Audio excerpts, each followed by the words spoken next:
Welcome to this video about the book Small is Beautiful, a study of economics as if people mattered. This book was published in 1973, and the concepts in this are very relevant even today after 50 years. This book is a collection of essays and speeches given over many years by Ernest Friedrich Schumacher. E F Schumacher was born on 16th August 1911 and died on 4th September 1997. He was a German British statistician and economist. His other book is A Guide for the Perplexed. At this point in this video, I wish to make a disclaimer that I am not an expert in economics, but this is my humble attempt in a small way to disseminate voices espousing alternate ways of life and thought. If I have introduced at least a handful of people to E F Schumacher, then my objective is met.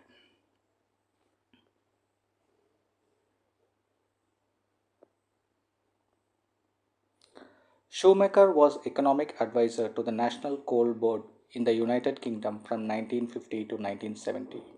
He held multiple posts in different governments in many countries and was consulted on problems in rural development.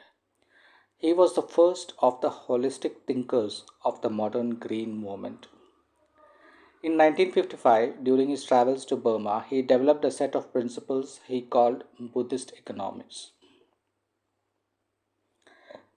In this video, we will visit the first chapter of the book. The chapter 1 is titled The Problem of Production.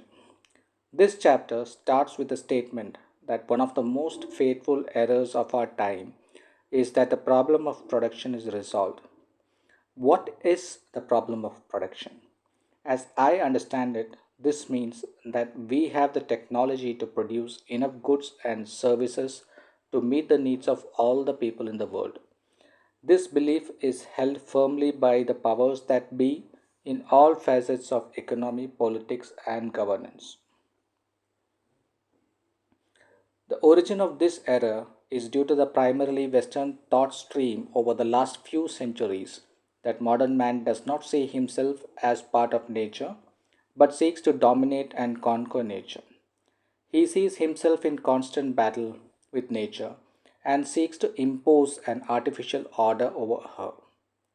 This illusion is backed by the constant advances in science and technology. According to Schumacher, the fallacy is because modern man does not consider that he is consuming capital and treating it as income. One reason is that modern man treats everything as valueless unless he has made it himself. While it is true that the capital built by man in terms of technology, industrial capability, physical infrastructure, complex financial and government systems is very significant, but it pales in comparison with the capital that is provided by nature. This natural capital is getting rapidly consumed and depleted without any thoughts of replacement. What are the components of natural capital that are getting eroded? The most obvious is fossil fuels. The contribution of fossil fuels in terms of petroleum, coal, and natural gas is more than 85% of world energy consumption currently. Renewable energy sources contribute only 4% of the total consumption. Year on year, we consume this non replaceable natural capital without any plan for conservation or change of track. While there is general awareness of this fact, but our collective short sightedness has not forced us to pull up our socks and start working for a change right now. After all, the current stocks are expected to last, in the case of oil, for up to 50 years, for natural gas, up to 53 years, and coal, up to 114 years. Nations that are blessed with these natural resources are focused on monetizing the capital as fast as possible and treat it as income instead of conserving it as valuable capital. Fossil fuels are not made by man. They cannot be recycled. Once they are gone forever.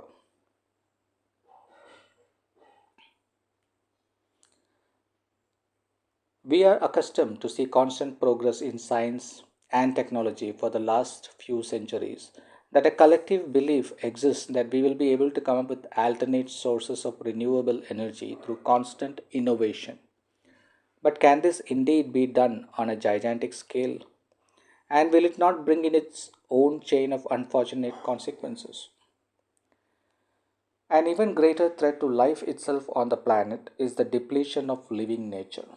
The current rate of human induced extinction of living species is estimated to be within 100 to 1000 times greater than past natural rates.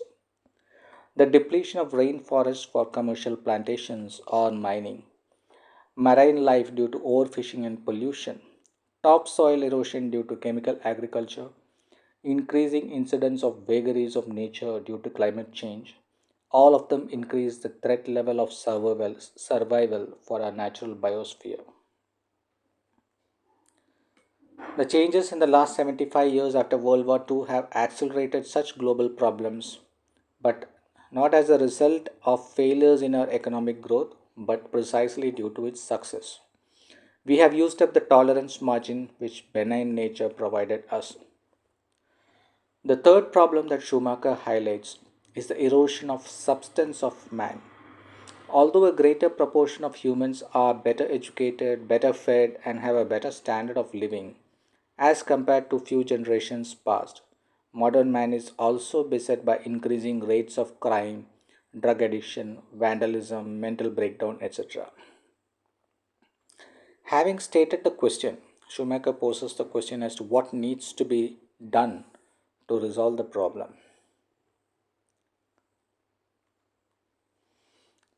Each person needs to act now by analyzing the problem and evolve a new lifestyle that is designed for permanence. As an example, in agriculture and horticulture, we need to adopt methods that are biologically sound, that builds up soil fertility and produces health, beauty, and permanence.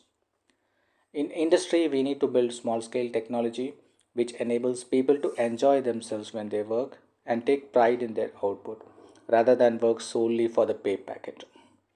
So, with this, we come to the end of this video for chapter 1. See you in the next video.